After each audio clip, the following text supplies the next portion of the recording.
ஸ்ரீ குருவாயூரப்பன் திருவடிகளே சரணம். இன்னைக்கு இந்த தசகத்தோட 6வது ஸ்லோகத்தை பார்க்கலாம். முதல்ல வார்த்தைகளை பிரித்து சொல்லலாம், பிறகு ஒவ்வொரு வரியும் சேர்த்து சொல்லலாம்.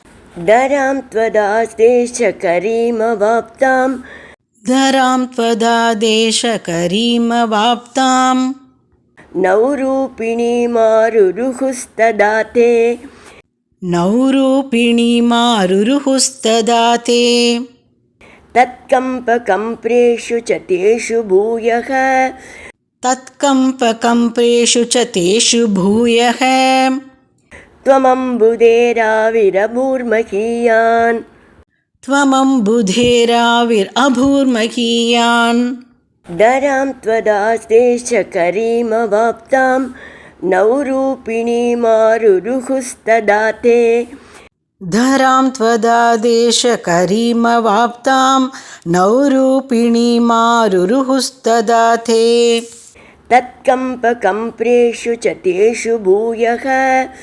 த்வமம்புதேராவிரபூர்மகீயான் தத்கம்பகம்ப்ரேஷு ச தேஷு பூயः த்வமம்புதேராவிரபூர்மகீயான்.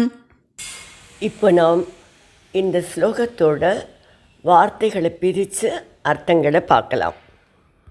ததா அப்பொழுது, த்வத் ஆதேஷ கரீம் உங்களுடைய ஆணையை நிறைவேற்றுபவளாக, நௌரூபிணி படகு வடிவம் எடுத்துக்கொண்டு, அவாப்தாம் தராம் வந்தடைந்த பூமி தேவி வந்தடைந்த பூமியில், தே ஆருருஹுகு அந்த முனிவர்கள் அந்த படகில் ஏறிக்கொண்டனர், தேஷு அவர்கள், தத் கம்பகம்ப்ரேஷு அந்த படகின் ஆட்டத்தினால் அஞ்சி நடுங்கின போது, துவம் பூயகாச்ச நீங்கள் மீண்டும், மகியான் முன்னாலே விட பெரிய மீன் வடிவோட, அம்புதேகே அந்த பிரளயஜனத்திலிருந்து, ஆவிரபூகு தோன்றினீர்கள்.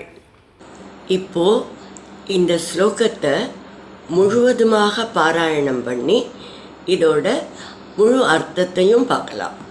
தராம் த்வதாதேஷ கரீமவாப்தாம் நௌரூபிணி மாருருஹுஸ்ததாதே தத்கம்பகம்ப்ரேஷு ச தேஷு பூயः த்வமம்புதேராவிரபூர்மகீயான். பிரளய ஜலத்தில் சத்யவிரத மகர்ஷியும் சப்த ரிஷிகளும் அப்படியே சுழண்டு சுழண்டு தவிக்கிறா.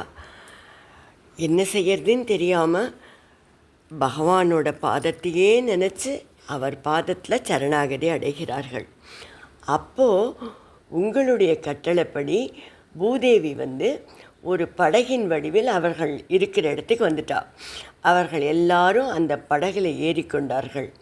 அப்போது அந்த படகு அப்படியே ஆடுறது. அவர்கள் அப்படியே அஞ்சி நடுங்கிறா. படகு கவிழ்ந்துருமோன்னு இருக்கு, சுழண்டு சுழண்டு போகிறது.